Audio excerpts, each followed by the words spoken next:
I am Michael Ferrantino, and I'm with the World Bank. And in the newly organized World Bank, I am in a global practice called Trade and Competitiveness. And within that, we work in a trade practice that specializes in international trade, but our immediate colleagues focused on things like competitive industries, the investment climate, and innovation and entrepreneurship. Okay, great. And so how do you use the GVC to meet some of your goals and mandates?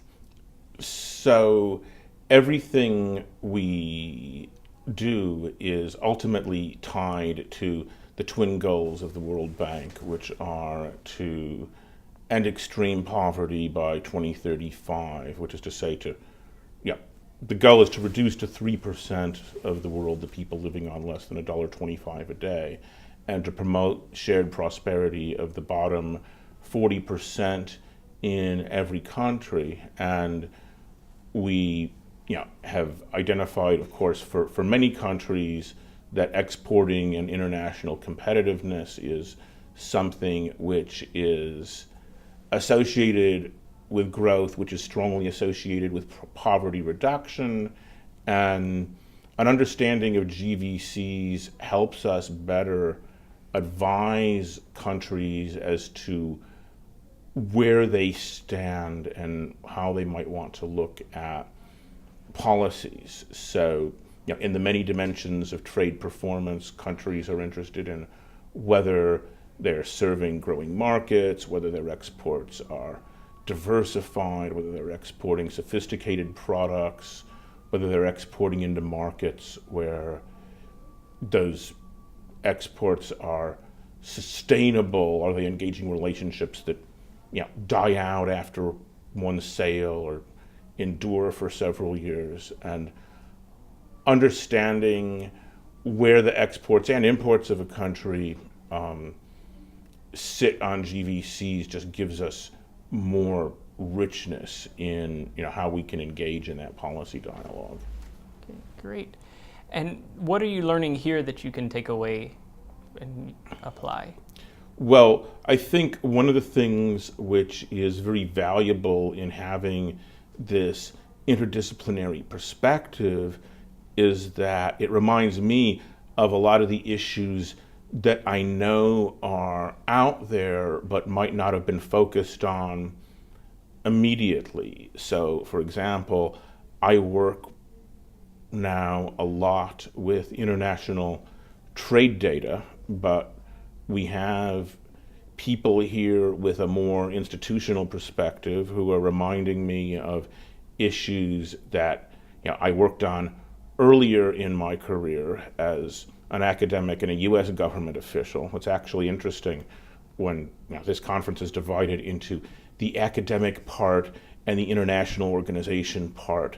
And some of us have career trajectories where we really sit on both sides, and to be reminded of contractual issues with the governance of firms, of power relations, issues of social upgrading are things which have resonance to some of us even doing empirical and econometric work, but I might not be thinking about them every day. So it really is providing an enriched perspective. Great. And then looking ahead over the next 3 to 5 years, what are the significant challenges that will be most important for your organization as it handles changes in the global economy? And how can GVCs help to address these challenges? Well, I think one of the things which is going on right now, which is very important to us, is the general slowdown in global growth. And we don't actually completely understand it, but we can see it. So that there's been a deceleration in the growth of the big developing economies, Brazil, India, Russia, China. There has been a stagnation among the most developed countries, so that the United States is now the champion among the rich countries, even though we're only growing at 2 to 3% a year, and the the prescriptions for how to grow are going to change. And so the prescription, for example, that you link into a lead firm in the United States and you absorb technology may mean one thing if we still think that the computer internet revolution is going to give us an endless cornucopia of new things, or if we think that that's a 40-year-old technology wave which is mostly tapped out. The prescription of sell to China may not, or sell to Brazil, wherever, may not work as well if those countries don't engage in the continual reform that would allow them to be in a growth trajectory. So a lot of the issues with where people sit, where countries sit, where firms sit on the supply chain are very relevant because they're changing very rapidly. Even if, I look at a relatively simple question like which countries export auto parts these days, you close your eyes and 5 years later, the world has changed. So it's a very exciting field to be in.